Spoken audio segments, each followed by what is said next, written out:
tight. I'm gonna need you to keep time. Come on. Just snap, snap, snap your fingers for me. Good, good. Now we're making a podcast. Come on. Just tap, tap, tap your toes to the beat. And I believe this may call for a proper introduction. And well, don't you see, I'm the host. And this is your latest episode of Columbia House Party. Jake, what's up, man? I was half expecting you to do the whole song there. Thought about it. That was a long one. I think that's the longest one so far. Yeah, I mean, it pushed 30 seconds. Yeah, I think from now on we should just making them longer and longer and longer. And eventually we'll just be reading full songs. Yeah, one thing I did think about, and our guest today is going to tell us what he thought was coming in that spot when he joins us in a little bit. But someone in the Discord, they wondered in the Discord chat, which, by the way, if you would like to be a part of, patreon.com/Columbia House Party, they were trying to figure out what lyric I would use to open the Tell All Your Friends episode. And what I revealed in the Discord, which up until now is something you would only know if you're a Patreon supporter, more incentive to do that at patreon.com/Columbia House Party, is that there actually is a pattern and a system to choosing these. I don't just pick them at random, or I don't pick them on whatever I feel like doing. There is a system in place here that determines the opening lyric. I didn't know there was a system. What is the system? Yeah, there's a system. So real heads will know which lyric is coming. I guess if they figure out which album is coming, which is something we obviously do such a great job hiding, Jake, and no one listening to this podcast right now bothered to look at the title of the episode. So as we build this drama now to introduce the episode, they'll surely be wondering what song started with "Sit tight, I'm gonna need you to keep time." Come on, just snap, snap, snap. When we're not recording, I want you to tell me what your system is, because I will want to know. I will do that. It's a little bothersome that you haven't figured it out on your own, but I would think that's been pretty established that I'm not always paying attention. So that's fair. Jake, this was the first time you listened to this album all the way through. Is that correct? Yes, but I realized in the course of listening to it all the way through for the first time that I knew like half of it just from like being around people that we know. Also, literally half the album was singles. Yeah, which I didn't realize. I don't think I realized that some of these songs were by this band, that they were from this album, or that they were singles. They're just like songs I've encountered. Well, Jake, luckily we have a friend, a brain genius, in fact, who can help guide us through this. Today, we need you to imagine I'm pacing the pews in a church corridor, and I can't help but to hear Panic at the Disco's 2005 monster, A Fever You Can't Sweat Out.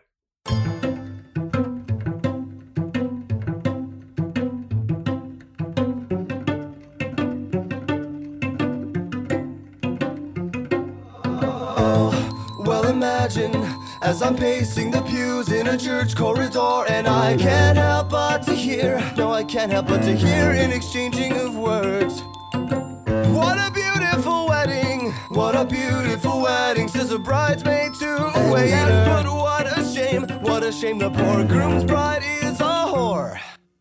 I chime in with a haven't you people ever heard of closing a goddamn door? No, it's much better to face these kinds of things with a sense of poison rationality. I chime in, haven't you people ever heard of closing a goddamn door? No, it's much better to face these kinds of things with a sense of poison rationality.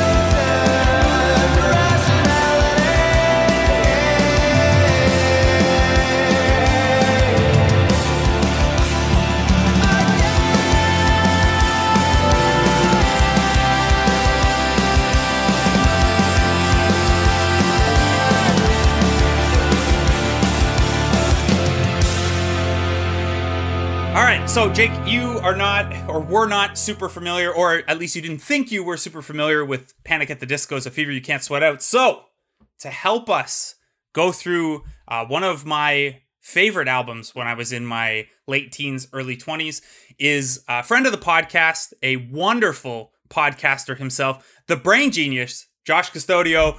Josh, what's up, man? Fellas, I'm so excited to be here on Columbia House Party, a program that I love. And not only do I love this program, I'm going to go to bat for this album we're looking at today. I know that this is a divisive one, but I could not be more excited to talk about this record with you two.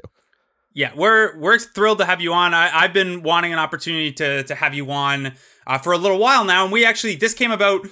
You coming on this episode actually came about by accident when we were texting recently. So for anyone who doesn't know and follow Josh, you can do so at J0SHC on Twitter. Great follow for wrestling especially, but all things in general. He has a Patreon at that same at J0SHC, where he does a lot of wrestling and UFC content. If you haven't checked out Josh's projects, AE Double Dudes with Our Boy the Zoobs, or Your Bad Childhood, or Wrestling Brain, I want to highlight that when you first reached out about doing the podcast, I asked you to give me a list of potential albums, as we normally do with our guests.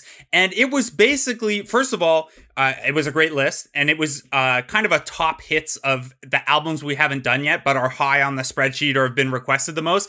And it also revealed that you and Jake are kindred LCD sound system spirits. You were both at that last show in New York. You took this away from me to do fucking Panic at the Disco? How dare you? Well, he can come back on in January to do LCD sound system. How fucking dare you? It's not like Josh does anything other than podcasting. That's true. Don't mess around, Jake. I'll add it to the spreadsheet right now. The spreadsheet's open. Let's do it. Yeah, fuck it. Let's put it on. All right, Josh, you willing, before even seeing how this goes, are you willing to come back on and do LCD? Now, listen, that warning should really be in your guys' direction, quite frankly. I will come on here anytime to talk about any record. But yeah, you're right, Blake. As you mentioned that Jake was also at that Fugazi Madison Square Garden last show. Jake, I don't know, do you have a strange relationship to that show? Not so much the show, but definitely to the band. Me too. And I thought that would be something. So yeah, anytime I would be happy to come on and chat about them for any of their records, no matter how many years from now we're talking about. Now, this is the issue, Jake, with me controlling the spreadsheet and handling the guest in this case, is that I got to call that shot. I got to bury that. That is the benefit you get from being the one who has any idea with what is happening with this show at any given time, which I certainly do not. A Panic at the Disco episode without Josh would have been me talking about how good some songs are and you being like, oh, I hated this shit. Well, it still might, right? Jeez. Yeah, it definitely will. Before we get into A Fever You Can't Sweat Out, Josh, what were your guesses at the opening lyric here? Okay, so here was now I thought we might be on video chat, so I did write these down. I have evidence in front of me that these are my guesses. Now, all incorrect, but the first one being, well, we're just a wet dream for the web scene. Make us it, make us hip, make us a podcast. I thought that was a very likely contender. London Beckon Songs, by the way, is that one? Very nice. Look at you, Blake, like it's nothing. And isn't this exactly where you'd like me? I'm exactly where you'd like me, recording a podcast. Perfect. It's good stuff. The one that I went with, do you have more or is that it? No, I mean, they didn't get any better from there, and since I missed anyway, what's the point? The one I did use was The Only Difference Between Martyrdom and Suicide is Press Coverage. The song we played off the top, by the way, was I Write Sins, Not Tragedies. And at some point in the first 100 episodes of this podcast, I promise that I will actually remember to introduce the first song that we play, or at least name it as we come out of the clip. One of these days. To be fair, most people probably know that one, so I think you're okay. But I still, if we're going to use a clip of the song, I should credit these artists. Brendon Urie seems like a nice man, but I don't want him coming for me. He rolls with Taylor Swift, which makes me think he's probably litigious about things like that. So I Write Sins, Not Tragedies by Panic at the Disco. You need to calm down. Yeah. If there was ever a band where you'd be forgiven for forgetting the song titles, though, this would be it, right? Yeah.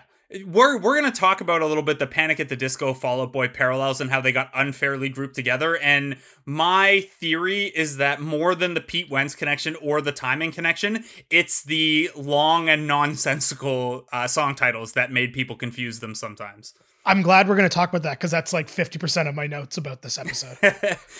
Okay, before we get into your notes, Jake, and my notes, Josh, we talked about all the different albums you could have come on to do. Why was Panic on the list? And bringing up the rear, no less, it barely, had you sent me a top 5, we might be waiting a month and talking LCD sound system, but you added a 6th to your list, and it was Panic at the Disco's A Fever You Can't Sweat Out. So, Blake, I did send you a list of 6, right? And this was 6th place, but it was one of the ones that I was sort of hoping you would pick because there's an angle I can take with it. Over on my podcast, Your Bad Childhood, it's all about looking at nostalgia items and finding out if they hold up or not.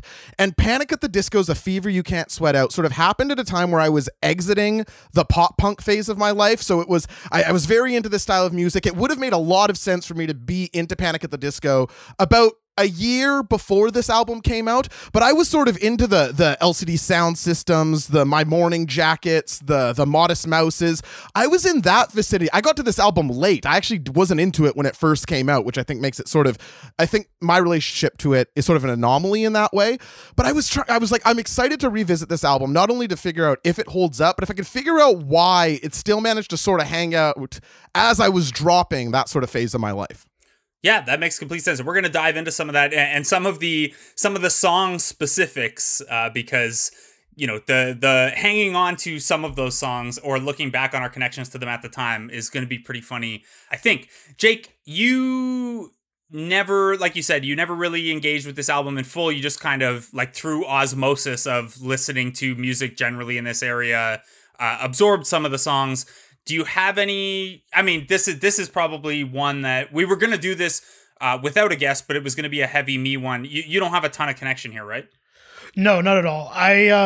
Panic sort of, as we discussed way back in our Fall Out Boy and MCR episodes, Panic came out right as I was like rejecting this kind of music because I was so in my like, that's not punk or cool thing, even though like secretly I loved MCR, just didn't tell anybody. Yeah, you being a theater kid and rejecting MCR and Panic remains a weird thing to look back on. Well, and like I think your point, the reason I want to talk about like the Fall Out Boy Panic thing is because less so than My Chemical Romance, but like I very much grouped them together when I was younger, and I was super not into Fall Out Boy, and therefore I also wasn't into Panic, and also I couldn't stand the aesthetics of the I Write Sins video. And it was just like, nope, I know what that is. And I just never got into it. And then I guess, yeah, through osmosis or whatever of just like existing and knowing us and our friends, I now know half this album without knowing it. All right, well, I have connections to this as well that are going to come up later. I want to get us to our first break. So instead, I will just say that if my friend Jeff is listening, an apology around our Panic at the Disco experience together is coming soon. We're going to talk about A Fever You Can't Sweat Out after this.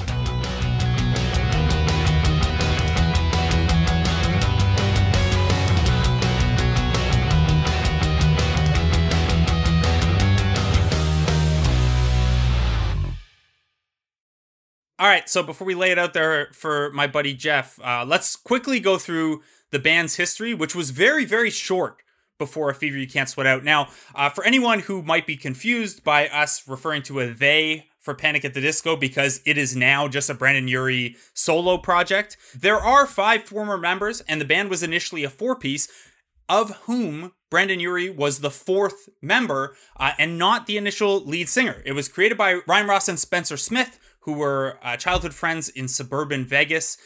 And they added first Brent Wilson on bass, and then Wilson invited Urie to be the band's guitarist initially. And during rehearsals at Smith's grandmother's place, they realized that Brendon Urie should be the lead singer because, well, Brendon Urie sounds like Brendon Urie. It is a little jarring to go back, especially on Pretty Odd and Vices or Virtues. I had forgotten completely that Ryan Ross still is like a secondary vocalist on some tracks. And given where Brendon Urie's kind of enormity as a frontman has gone, it's striking to go back and be like, oh yeah, Ryan Ross sings on these albums as well. Not as much on A Fever You Can't Sweat Out. It's a heavy Urie album, and obviously he was, to Jake's point about the aesthetic, he was the face of the band despite being the 4th man in and not the original singer. This band, by the way, it has been contested whether they started as a Blink-182 cover band or not. The band's backstory, when they first hit the scene in 2005, came up in interviews and had been reported that they were a Blink cover band. However, on a Twitch stream in 2019, Brendon Urie said they weren't really a Blink cover band. They just didn't have any songs, yet, and to kind of get a feel for each other as a band and to practice, they would play a lot of Blink-182 songs. If you are curious what a Panic at the Disco Blink-182 cover band may have sounded like, well, Brendon Urie, Spencer Smith, and Pete Wentz made a brief appearance at Warped Tour 2009, the 15th anniversary of Warped Tour. They were the Decadence All-Stars, which is the name of Wentz's imprint on Fueled by Ramen, and they covered Damn It. So shout out to our friends at Blink-155 and the conclusion of their excellent podcast series and a wonderful compilation of Damn It covers. This is what a Panic at the Disco Damn It cover would have sounded like.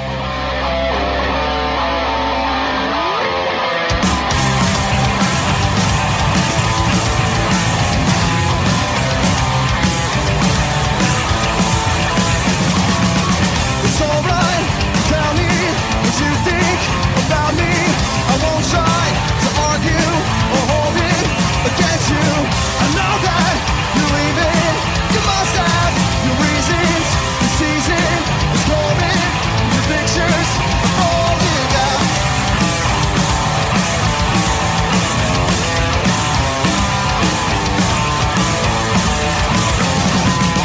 The steps that I retrace, the sad look on your face, the timing and structure. Did you hear the day they are not sure I'm riding the report. I'm losing, I'm failing. When I move, I'm playing me now. It'll happen once again. You'll turn to a friend, someone that understands, sees through the master plan. When everybody's gone, I've been here for too long to face this on my own. Well, I guess this is growing up. Well, I guess this is growing up. Well, I guess this is growing up. Well, I guess this is growing up. Well, I guess this is getting fun.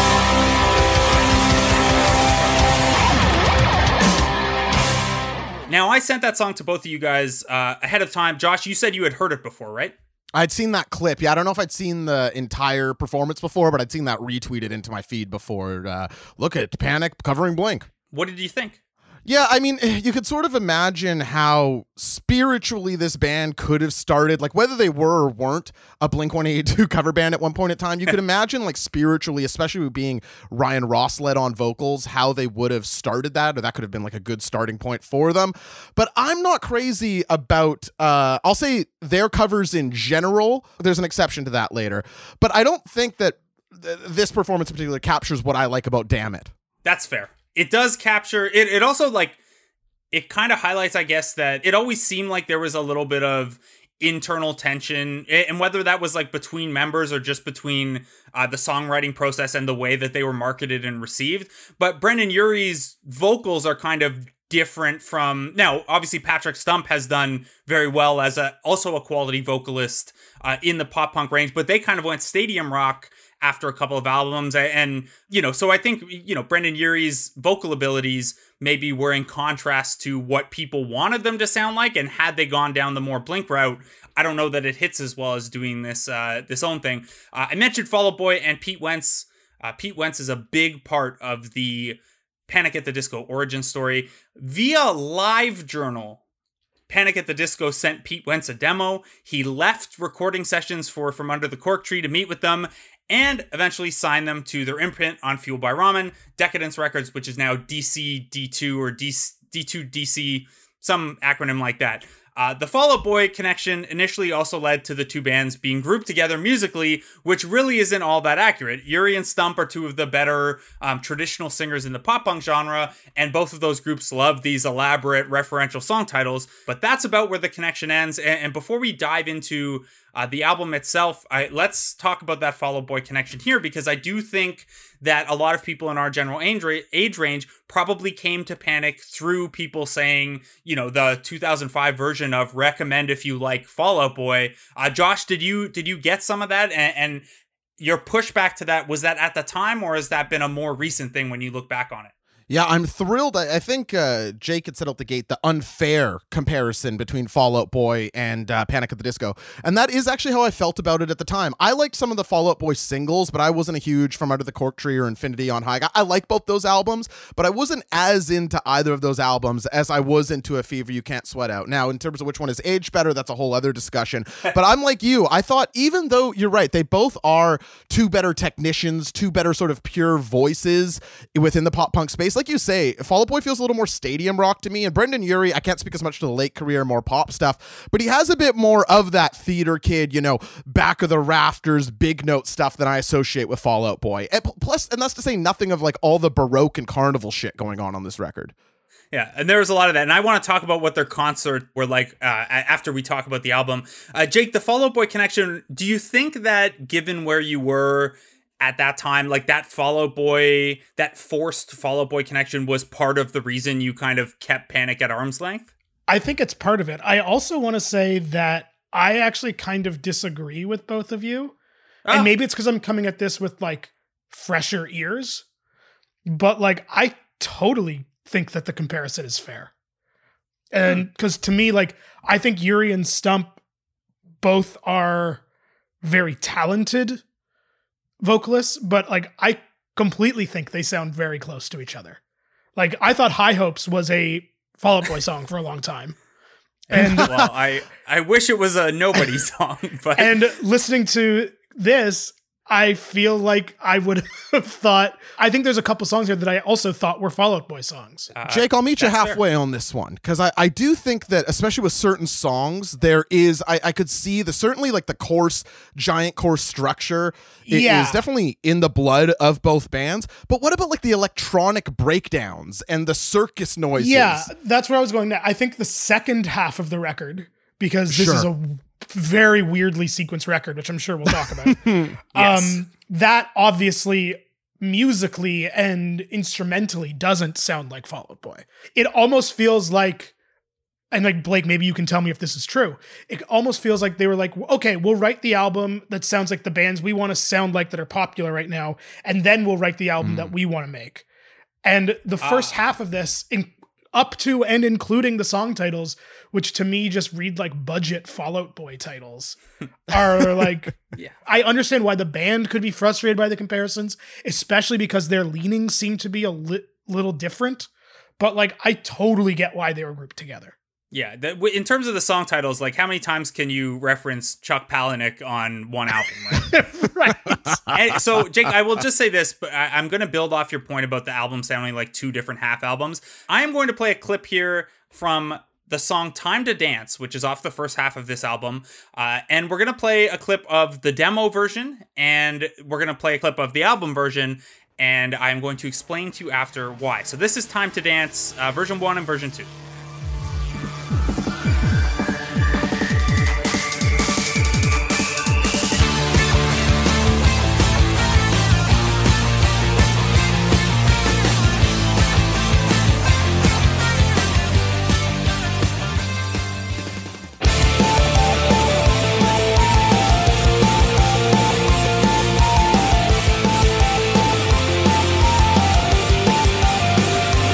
Well, these nights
So you mentioned, Josh, one of the things you pointed out was kind of the electronic and dance elements and the synths on this to differentiate them from Fall Out Boy. And Jake, you mentioned how the album kind of sounds like two different halves. Well, that track, Time to Dance, is off the first half of the album. The first half of the album is structured introduction, 6 songs, intermission, 5 songs. And the first half of the album, like you suspected, Jake, is kind of meant as the electronic dance punk half.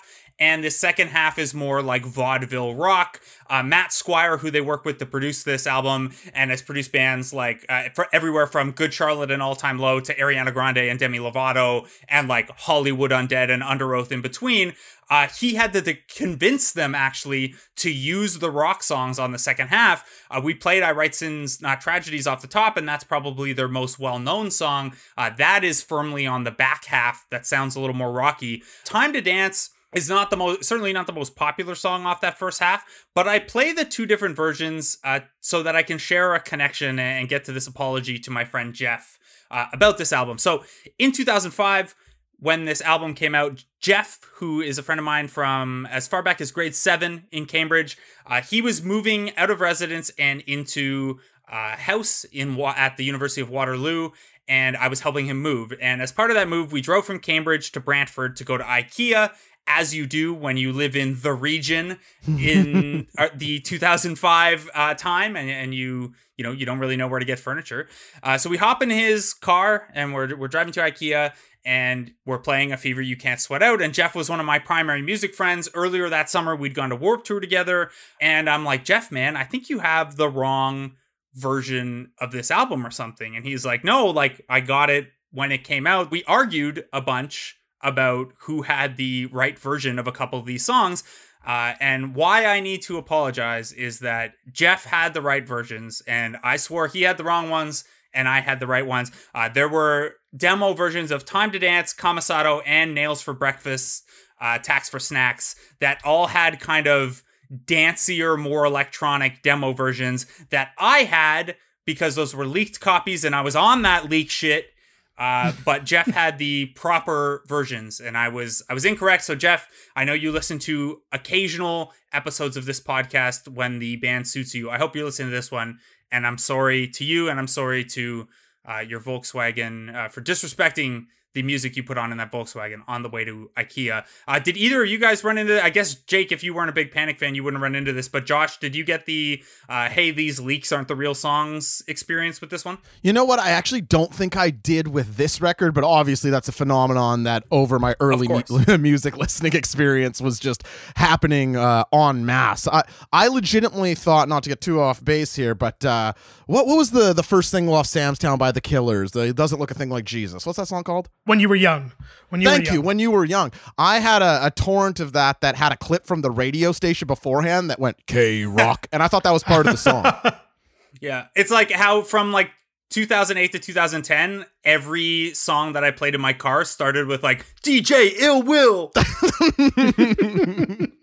Now that's a credit to DJ Ill Will, though, not a discredit to the period of music. Let's try to bring this back. So the band had relocated to College Park in Maryland to record this album in the summer of 2005. They all shared a 1-bedroom apartment and slept on bunk beds, and it sounded like they really got on each other's nerves, which that seems like a stressful process to have to write and record an album over 5.5 weeks, where they said they put in 12 to 14-hour days, because at the time they got signed, they barely had any original songs, and they had never even played a live show together. So, there's a little bit of, obviously, it seems, in retrospect, it seems very intentional the way the album is laid out. And it's like, hey, we've got this one funkier side where we're very much our own thing. And then we've got this second, still unique side, but a little closer to us doing, what everyone else is doing right now. And Jake, I'm sorry if I'm over speaking for you, but that's kind of the vibe you get, right? Is like, hey, we've got this experimental first half, and then we've got the second half that is going to be more radio hits and is closer to Fall Out Boy in comparison. Yeah, I would just flip the halves of what you said, because I feel like the first half is the Fall Out Boy radio half, and the second half is the experimental theatrical nonsense. Although the first half does have a lot more of the like electronic stuff on it. It does, but the second half I feel has more of the strings and the maybe it's just because I write sins. It is like and, orchestra heavy on the second half, and you can find a lot of music. Covers of the second half songs by an orchestra. So that makes sense. I can see that. Yes. All right. So one of the ways that Panic stood out, obviously, is with Brendon Urie, and again, this is just him now, but at this point, he's kind of he's the face, and he's a very handsome face, obviously, and is. Obviously what Panic was trying to do musically was the most interesting thing about them, but Urie was the hook. And he sets the tone for kind of that sound shift on the two different halves of the album, highlights his vocal range, and if you're trying to get teen hearts beating, when he turns it, I will, this is not my phrasing, this is Josh's phrasing, when he gets a little sexier on a certain song called Lying is the Most Fun a Girl Can Have Without Taking Her Clothes Off, that's when you really get the teens hooked. This is that song. Is it still me that makes you sweat? Am I who you think about in bed? When the lights are dim and your hands are shaking as you're sliding off your dress, think of what you did and how I hope to God he was worth it. When the lights are dim and your heart is racing as your fingers touch your skin. I got more wit, a better kiss, hotter touch, a better fuck than any boy you'll ever meet, sweetie. You had me. Girl, I was it, look past the sweat. A better love deserving of exchanging body heat in the passenger seat. No, you know it will always just be me. Let's get these teen hearts beating faster, faster. So testosterone boys and hard liquid girls, will you dance to this beat and hold on the close? So testosterone boys and hard liquid girls, will you dance to this beat and hold on the close? So testosterone boys and hard liquid girls, dance to this beat. So testosterone boys and hard liquid girls, dance to this beat. Faster, faster. Let's get these teen hearts beating faster. Yeah, I got to tell you about Lying is the Most Fun a Girl Can Have. I'm a little embarrassed to admit that I legitimately sent this to my girlfriend at the time, thinking it would be like, kind of a mood setter. Be like, this. Like, I legitimately thought this was a hot song. Listening to this back, I listened to this 3 times for this podcast. This is a profoundly unsexy song in execution. Am I wrong here? No. Yeah, I mean, I'll leave it to Jake, but it's not other than, like, I understand the pre-chorus of let's get these teen hearts beating faster, faster, and like his whisper singing might do it for you, but it's very yin yang twins. Yeah. Wait till you see my That's the radio edit, by the way, if you ever heard that song on the radio. I do feel like, though, with this band, and I can't really speak to their later stuff, but for this album, we talked a while ago about sort of like the emo quadrant and like how that was represented to the population at large, about how sort of like the lyrical side of things was taken from Fall Out Boy and the makeup and aesthetics was taken from My Chemical Romance. And I'm sure there's more I'm thinking of. I feel like the I guess like the teen girl appeal, for lack of a better term, I don't like that phrasing, but sort of like the way that the media and that emo in 2005 was portrayed as like a new big genre for teen girls to find like crushes in, which is a stupid reductive way of talking about music, but it did happen. I feel like that comes from Panic at the Disco and like Pete Wentz, I guess. Well, if you guys were curious where the sexiness comes from, they were inspired by Natalie Portman in the movie The Closer with Clive Owen. Yeah, they explained, and quote, Natalie Portman was so sexy. She plays a stripper and wears this pink wig. Her and Clive Owen have a couple of lines that they share. We thought that was so cool. Clive's character says, "Tell me something true." And she says, "Lying is the most fun a girl can have without taking her clothes off." And then she says... that movie famously about people being miserable and cheating on their spouses. Yes. That's right. And then she says, "But it's better if you do," which also, lying is the most fun a girl can have without taking her clothes off, leads us into the intermission, and then "But it's better if you do" takes us out of the intermission on the album. So a nice little Nice little reference to Natalie Portman there. You know, I don't know. Did we talk about Natalie Portman when we did a Lonely Island bonus episode, Jake? I can't remember. I think it came up briefly, but not enough is what I would say. Okay. Josh, I don't want to do the Mallrats thing and ask you too personal a question to close a good story, but no, please. What did your girlfriend think of the song you sent her? So I do think, I don't think it was because, I don't remember the exact reaction to the song sending, and I wish I did, but she was my long-term girlfriend. I mean, we eventually had sex again. Like, the song didn't do enough to stop it forever, you know what I mean? But no, I don't think it was like, oh, wow, honey, great song choice. Yeah. All right, so that was the fourth single off of this album. It followed The Only Difference Between Martyrdom and Suicide as press coverage.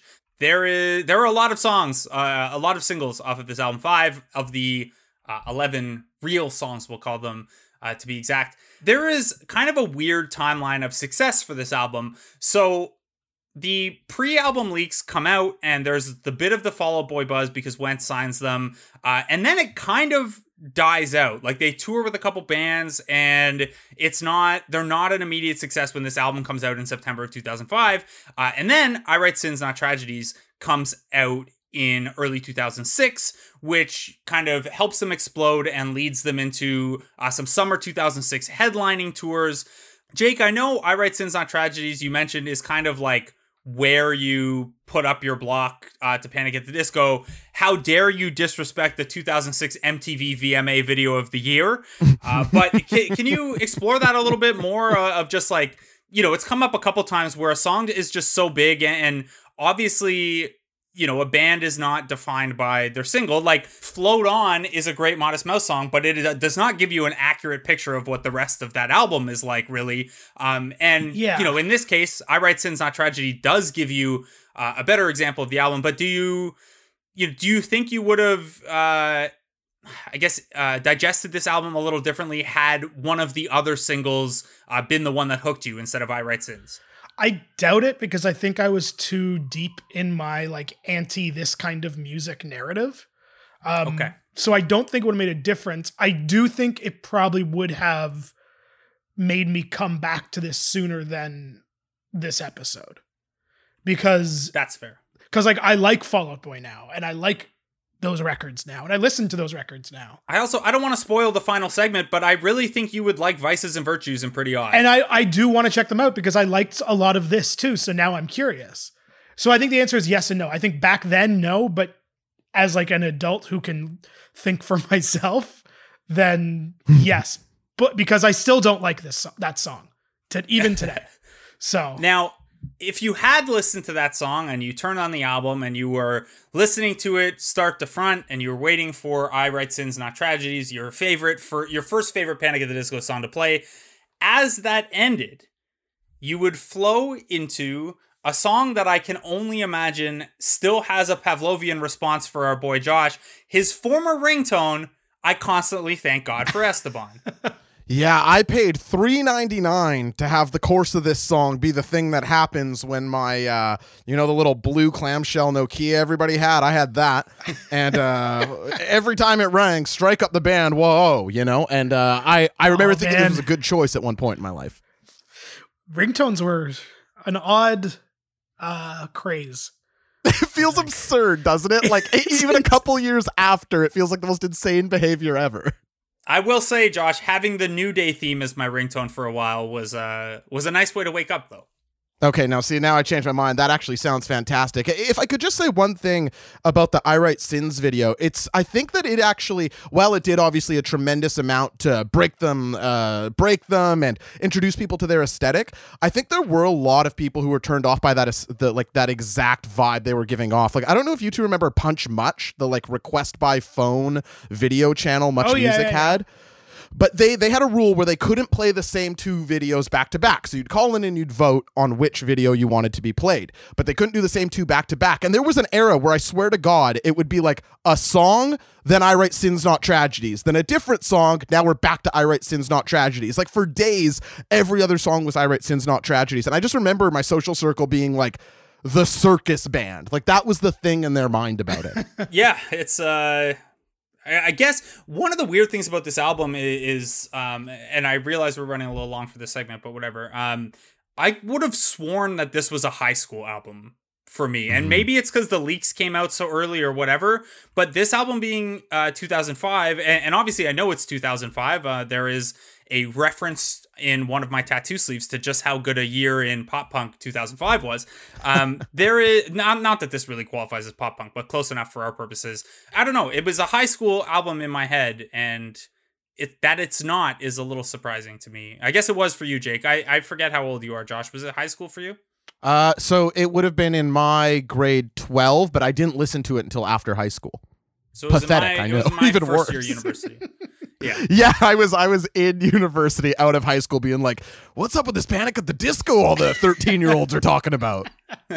So we're going to get into just how young the audience skewed relative to me, an age-old 19 at the time this album came out. And we're going to talk about how this album was received and where Panic went after this.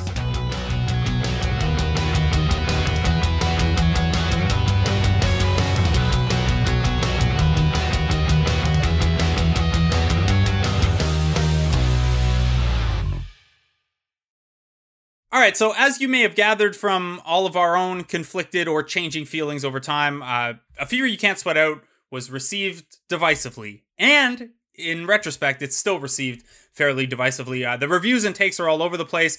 It was eventually included at number 39 in Rolling Stone's 40 Greatest Emo Albums of All Time and Kerrang's 50 Best Rock Albums of the 2000s. But if you go back and read those reviews or you read some retrospectives on them, it's still a mixed bag. Now, one of the biggest challenges for Panic coming out of the, I guess not early success, but just coming out of having made an album, was they had only a couple weeks to learn how to be a live band, and they had never played live shows before. The band claims they only had 2 weeks to figure that out, which is a pretty big deal when you're going to tour nationally under Fall Out Boy or Motion City Soundtrack or Boys Night Out or The Starting Line, who I will take every opportunity to bring up on this podcast, as Jake knows. So not only were they not ready as a live band, this album also sold poorly initially. It hit number 113 on the Billboard charts, which isn't terrible for something from this genre, but only 10,000 in sales early on. And then the video for I Write Sins Not Tragedies gave them a huge push. It shot up the charts, it cracked 500,000 sales, they got a headlining tour, and then they eventually went double platinum. And this is the point in the podcast where I have to talk about Benji Molina for a second, if that's okay with you guys. Sure. It's fine by me, yeah. All right. So it is July 15th, 2006. I spent my summers in university working at the Toyota factory in Cambridge on the manufacturing line. And one of the friends I made there was this guy named Andy, who was a couple years older than me, but had, was a huge baseball fan and had some overlap in music taste. So, we put together a softball team for our assembly line to enter the company slow pitch tournament and talked about things like Fall Out Boy and Panic at the Disco. Neither of us wanted to go see Panic at the Disco alone, and we're in that territory of like, none of my friends really mess with this, so I don't think I can convince anyone else to go. So we opted to make a Saturday of it, and we were going to see a 4 p.m. Roy Halladay start before we went to see Panic at the Disco at the Molson Amphitheater. We figure, hey, it's a Roy Halladay game. That's a nice, safe, quick game, and then we'll just shoot over the amphitheater. We've got plenty of time. Unfortunately, Brandon League blows a 2-run lead in the 8th inning. The game is rolling along and hits. This had to have happened only a handful of times in Halladay's whole career. The game pushes over 4 hours. It ends up being 4 hours and 23 minutes. It goes into the 14th inning. We're watching the clock this whole time, and neither of us wanted to leave. We did not care about the Dresden Dolls, who were opening and mixed vaudeville in with their performance like Panic at the Disco did. Apparently, they did like what they called a celluloid vaudeville show that included short films along with their music. Anyway, around 8 p.m., we're like, look, we can't miss Panic. It's the reason we came here. Tickets were expensive. We can give it one more inning, and then we have to do the unthinkable baseball fan thing of leaving in extra innings. Finally, in the bottom of the 14th, with one out, Benji Molina singles home Lyle Overbay. And we make it just in time to see Panic at the Disco in concert. Josh, have you ever seen them in concert? Yeah, no, far outside of their prime, I would say. In 2016, I saw them and Weezer. How was that? Well, folks, you know, some things are overrated and some things are underrated. Yep. Seeing Weezer and Panic at the Disco in 2016 is exactly what you think it is, to the letter. It could not be a more what you were expecting experience, whatever that is to you. I will say that I have seen Weezer in like the last half decade, and I completely agree.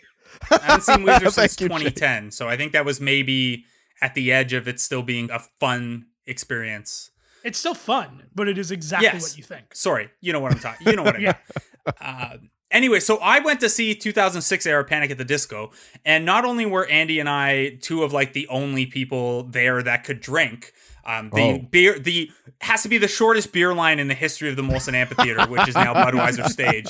This is before you could get those King cans. Andy had to drive back to Toronto, but 20-year-old me at this point, who was only just entering his drinking prime after a second year at university, I made good use of it. Anyway, so the show was really interesting because they did mix in all this vaudeville stuff, and it was, you know, as much performance as it was concert. It was pretty cool, and I don't know how to do it justice really without someone having been there, but if you've seen I Write Sins, Not Tragedies, the music video, you know, it's not quite to that level, but it's not far off from that, which as a concert, when you're a band that only has 11 songs, it probably makes sense to beef up your live performance. Like quite literally did not have a non-album song that they could have played anyway to fill that time. So a 35-minute concert maybe wouldn't have gone over that well for, you know, a headliner. So they had to spruce it up with that stuff. From there, the band started to have some turnover.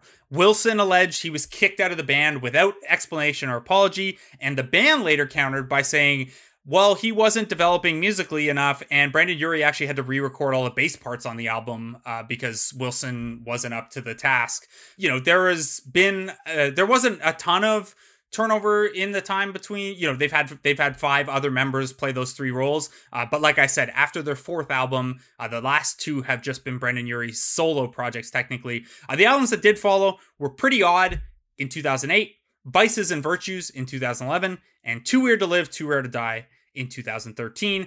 From there, again, Urie becomes a solo project for Death of a Bachelor and Pray for the Wicked. And Josh, would you believe me that only one song off of A Fever You Can't Sweat Out is in Panic at the Disco's Spotify top 10? You gotta be kidding me. Only one? Only one. Is it I Write Sins? Yes, it's I Write Sins. Instead, it's filled with a lot of songs off Death of a Bachelor, a couple off Pray for the Wicked, and this collaboration with Taylor Swift. I promise that you'll never find another like me. I know that I'm a handful, baby. I know I never think before I jump. And you're the kind of guy the ladies want. And there's a lot of cool chicks out there. I know that I went psycho on the phone. I never leave well enough alone. And trouble's gonna follow where I go. And there's a lot of cool chicks out there. But one of these things is not like the others. Like a rainbow with all of the colors. Baby doll, when it comes to a lover, I promise that you'll never find another like me.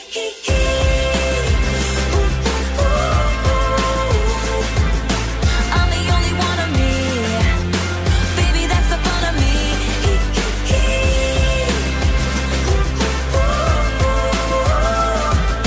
You're the only one of you. Baby, that's the fun of you. And I promise that nobody's gonna love you like me. I know I tend to make it about me. I know you never get just what you see, but I will never bore you, baby. And when we had that fight out in the rain, you ran after me and called my name. I never wanna see you walk away. Cause one of these things is not like the others. Living in winter, I am your summer. Baby doll, when it comes to a lover, I promise that you'll never find another like me. Girl, there ain't no I-N-T, but you know there is a me. I'm the only one of me. Baby, that's the fun of me. Strike the band of 1, 2, 3. You can't spell awesome without me. You're the only one of you. Baby, that's the fun of you. And I promise that nobody's gonna love you like me. Is that Taylor Swift song credited to Panic or just credited to Urie? No, it is Taylor Swift featuring Brendon Urie of Panic at the Disco. Even though Panic at the Disco is just Brendon Urie, it would be like me saying Blake Murphy of Blake Murphy. Right. I also, to your point about the Spotify top 10, I looked at the Setlist FM Panic at the Disco data, as it were, and also only have one song from A Fever You Can't Sweat Out and like 2 from Pretty Odd and Vices, I think. So he seems to have very much, it's around 2014, it just like flips. So he seems to have very much been like, well, that's not a thing we have to talk about anymore. Yeah, I'm a solo guy who wants to play to young moms, I guess, and do like New York. Like he played New Year's Eve in Times Square the other year. I remember I was at a friend's house in Cambridge for like a New Year's party, and someone yells in from the other room, "Blake, aren't you into this shit?" And I'm like, "What are you talking about?" And I look, and it's like I didn't even recognize the song at that point because I think Death of a Bachelor had just came out, or I hadn't listened to Death of a Bachelor yet, or something. Anyway, but yes, I am into that shit. We're gonna talk about how much I like some of those albums in a minute. You also might be surprised to learn that Fever is their least successful album in terms of charting. Whoa. Pretty Odd and Too Weird both hit number 2. Bachelor and Wicked both hit number 1. Vices and Virtues hit number 7. And Vices is the only one to not go at least one time platinum. High Hopes, which was mentioned earlier, and I refuse to play a clip of, is his highest charting single. And A Fever You Can't Sweat Out eventually crossed through to going double platinum. So it's at this point in the podcast where we normally, pick something to rank or debate. This is the rare occasion where I actually have takes that I'm passionate about, and I'm not just setting up Jake and the guests. But before we get to that, Josh, like you said, you have your podcast, Your Bad Childhood, where you look back on some of this nostalgia stuff and you might feel differently about it now. And I'm curious, does Panic at the Disco qualify here as something you look back on and cringe a little bit about having liked as much as you did? Well, it's so interesting because you've both nailed it. It really is sort of a tale of two albums to me. And at some points, even a tale of two songs within the track. I think of that opener, the Martyrdom and this and that. And it's like, I really am enjoying it until the electronic breakdown. Or there's tons of like reversing the beat on this album. Like just drums in reverse to like create a breakdown sense that takes me out of these songs. And so I find that even in the songs I like, there are moments of cringe. And the ones that strip that away a little bit, I actually still enjoy to a great deal. So it's 50-50 in some ways, but ultimately I was cringing more than I would like to. And Jake, you kind of feel almost the opposite, that you didn't give it a chance initially, and you don't like I Write Sins, Not Tragedies still, but the album was actually, I think, to snapshot what we were talking about before, you like it better than maybe you expected to going back to it, other than the heavy single? Yeah, I do. I like it for a lot of the reasons I now enjoy this kind of music. I don't think it's an album I'm going to go back to very often, but if someone threw it on, I definitely wouldn't object to it. And I think there's like a good handful, like 5 or 6 tracks, especially in the first half of the album, that fit really well in sort of a soundtrack for 2005 emo and pop punk that I think maybe because of the direction that Urie's gone, or maybe because they changed their sound, or I don't know. But it does kind of feel like, other than I Write Sins, this kind of gets left out of that conversation. And I feel like it maybe shouldn't. And I went in expecting to be like, this is fine. But and I guess that is kind of my reaction. But I definitely enjoyed it more than I expected to. All right, Josh, how much did you continue with Panic after A Fever You Can't Sweat Out? Did you stick with them through Pretty Odd and Vices and Virtues? I know you're not a modern day Panic at the Disco guy, but how long did you stick with them? So I only listened to I Write Sins. I did not follow them to Pretty Odd until maybe 5 years ago, a pal of mine was like, no, like Pretty Odd is a very good album. It's nothing like the first one. It's almost like a 60s sunshine pop band sort of thing going on. And I was like, well, that sounds interesting. Like sort of a Panic at the Disco take on something that I like to begin with. But I found that and I think you actually are a fan of this album, Blake, so I don't mean to dump all over it. I did enjoy it, but maybe it was just oversold to me as like this sort of hidden great, and I didn't really register with it in that way. Yeah, that's entirely fair. My take is actually that Vices and Virtues, which is their least successful album, is the one that is the hidden great. And I think it's them at their songwriting sharpest, and they find the right groove with some of the stuff that they were trying to do on Pretty Odd. It's also like throughout the album, it's kind of a masterclass in harmonies. So my hottest take with Panic at the Disco tends to be that everyone's opinion of Brendon Urie or Panic is rooted as the guy from I Write Sins Not Tragedies, or the modern day like Death of a Bachelor / Taylor Swift collaborator. And in the middle there is a really good, career development. And maybe like, yeah, if you were laying out what a traditional band trajectory looks like, the albums are all in the wrong order. Like his Coke album is his 5th album instead of his 3rd. Everyone knows your 3rd album is supposed to be your Coke album. And then the 4th album is when you have to try to rediscover yourself artistically and create the next, the next 3 album sequence. But so they're all out of order. But I argue that Vices and Virtues, from very good to excellent, it's still one of my favorite albums, and easily my favorite Panic at the Disco album.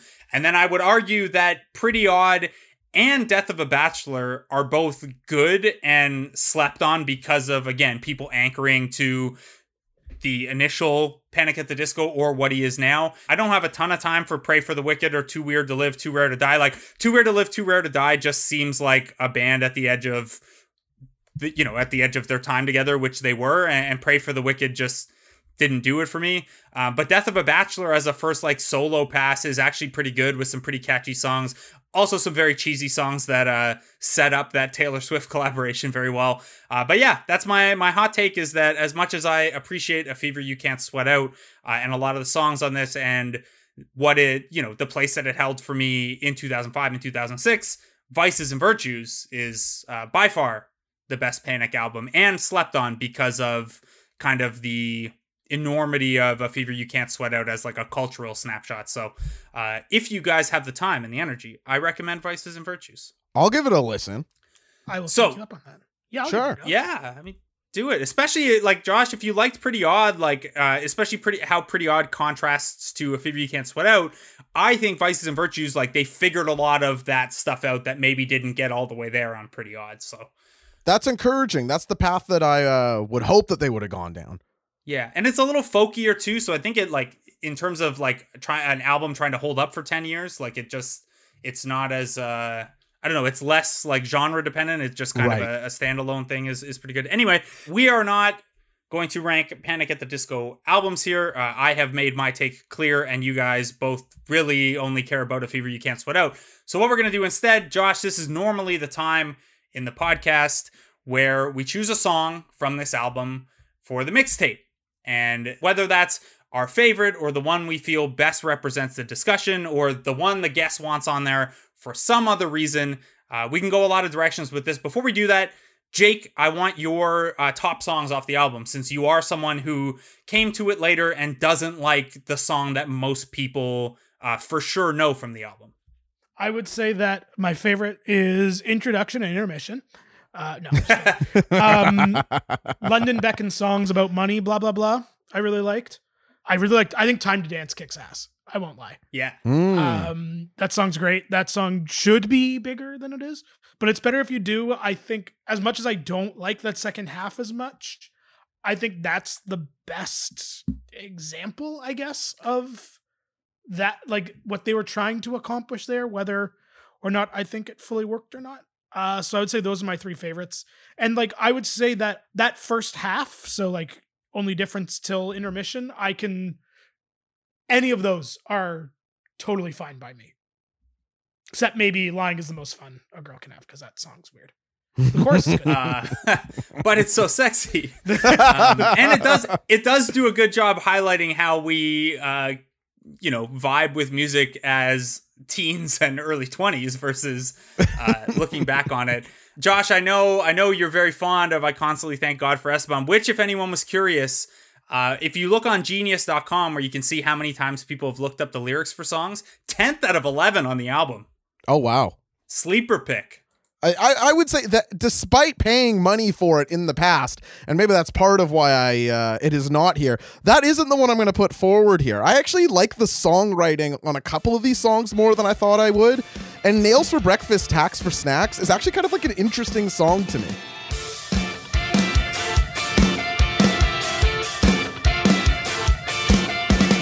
Watch your mouth, oh, because your speech is slurred enough that you just might swallow your tongue. I'm sure you would want to give up the ghost with just a little more poison than. Or was it God who chokes in these situations? Running late, oh no, he called in. Or was it God who chokes in these situations? Running late, oh no, he called in.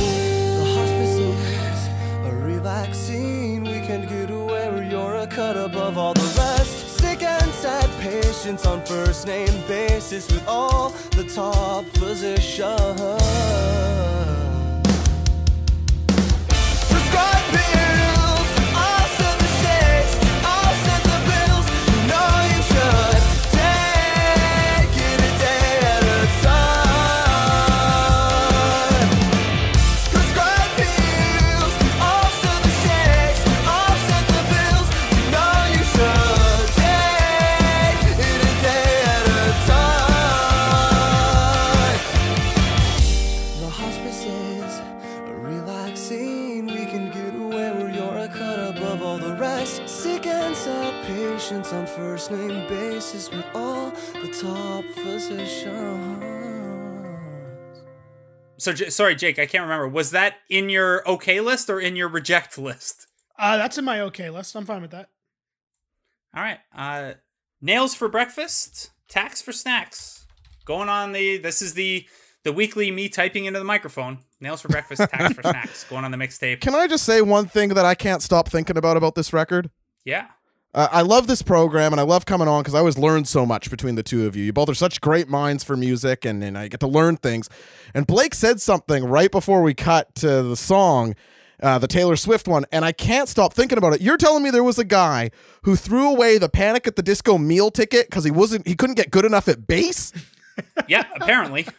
Wow. That is. He claims they kicked him out without explanation and they did it over a phone call. And the band, from what I gathered trying to find media about it, the band did not want to like throw him under the bus and be like, this guy's trash. But the guy tried to sue them for royalties, for 25% of the royalties off of Fever You Can't Sweat Out. And then they had to be like, look, man, Brendon had to redo all your parts. Oh my Lord. Yeah, you'd think for Panic at the Disco you could practice bass a little. I mean, I'm a bassist. You can get to that level. You lock yourself in a room for a couple of weeks, you could be at that level. What was this guy thinking? They only had a couple weeks though. Maybe it was 5.5 weeks to do the album, 2 weeks to learn to play live. Maybe that's all it was. I guess what I hadn't considered, that short window might have really hooped the guy. Yeah.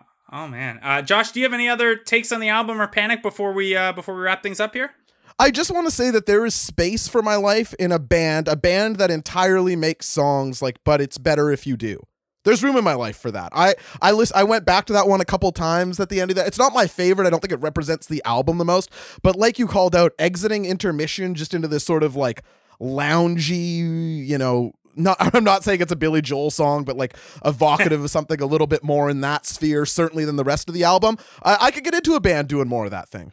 For sure. What about you, Jake? Any takes before we take off here? No, I think so. No, I don't think so. But I do find the whole Panic journey very interesting. And I find it, to go back to the Fall Out Boy comparison, I find it interesting that despite all of it, both kind of ended up in the same place, just differently, which I think makes sense as they kind of started in the same place, but differently as well.